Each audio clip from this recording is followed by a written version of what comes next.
오늘 우리가 함께 볼 하나님의 말씀은 사도행전 23장 6절부터 10절까지 말씀입니다. 사도행전 23장 6절부터 10절까지 말씀 봉독하겠습니다. 바울이 그중 일부는 사두개인이요 다른 일부는 바리새인인 줄 알고 공회에서 외쳐 이르되 여러분 형제들아 나는 바리새인이요 또 바리새인의 아들이라 죽은 자의 소망 곧 부활로 말미암아 내가 신문을 받노라. 그 말을 한즉 사두개인과 바리새인과 사두개인 사이에 다툼이 생겨 무리가 나누어지니 이는 사두개인은 부활도 없고 천사도 없고 영도 없다 하고 바리새인은 다 있다 함이라. 크게 떠들세 바리새인 편에서 몇 서기관이 일어나 다투어 이르되 우리가 이 사람을 보니 악한 것이 없도다. 혹 영이나 혹 천사가 그에게 말하였으면 어찌하겠느냐 하여 큰 분쟁이 생기니 천부장은 바울이 그들에게 찢겨질까 하여 군인을 명하여 내려가 무리 가운데서 빼앗아 가지고 영내로 들어가니라 하니라. 그날 밤에 주께서 바울 곁에 서서 이르시되 담대하라. 내가 예루살렘에서 나의 일을 증언한 것 같이 로마에서도 증언하여야 하리라 하시니라. 아멘. 어제 말씀에서 드라마에 대한 이야기를 했습니다. 뿌리 깊은 나무라는 드라마였는데요. 그 드라마에는 격렬하게 토론하는 장면이 참 재미있다라는 이야기를 나누었습니다. 저는 토론 프로그램을 이제 즐겨 봤습니다. 요즘에는 좀 덜 보는 편인데 많이 볼 때는 매일 빼놓지 않고 토론이란 토론은 다 찾아본 기억이 있습니다. 토론 프로그램에 나오는 패널들은 자신의 경험과 연구에 의해 도출된 논리로서 상대방을 설득합니다. 그런데 사실 설득의 대상은 상대방이 아니라고 합니다. 설득하는 대상은 상대방이기보다 그 프로그램을 보고 있는 시청자입니다. 시청자들이 양쪽의 주장을 다 듣고 판단하도록 하는 것이죠. 그래서 토론 프로그램에 나오는 패널들은 절대 자기 주장을 굽히지 않습니다. 사석에서야 네 말이 맞다, 네 말이 충분히 들을 만하다 말할 수 있어도 이런 프로그램에 나와서는 절대 굽히지 않는다고 합니다. 오히려 더 강력하게 주장해서 지켜보는 시청자들로 하여금 설득당하도록 하는 것이죠. 토론 프로그램의 패널들이 자신의 논리를 절대 굽히지 않는 것처럼 오늘 말씀에도 절대 굽히지 않는 두 집단이 등장합니다. 바로 바리새인과 사두개인입니다. 바리새인은 부활과 함께 영적인 일들을 인정하는 입장을 취하고 있으며 사두개인은 아주 현실적이고 학문적인 사람들이었습니다. 영적인 세계는 받아들이지 않았습니다.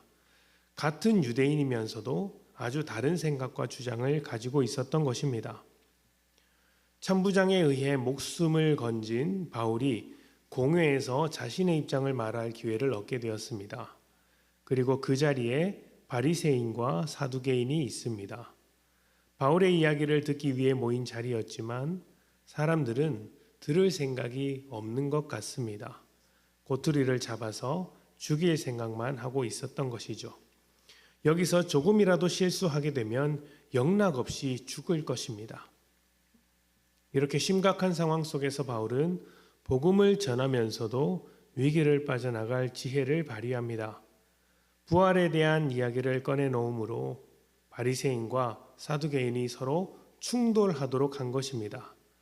바울은 부활하신 예수님을 전할 의도였겠으나 여차하면 사람들이 방해할 것이 뻔했기 때문에 바리새인들의 지원을 받을 수 있도록 지혜롭게 행동한 것이죠. 이 장면을 보면 재미있는 것을 하나 발견하게 됩니다. 바리새인과 사두개인 모두 바울이 어떤 주장을 하고 있느냐, 누구 편이냐 하는 것에만 관심이 있는 것 같습니다.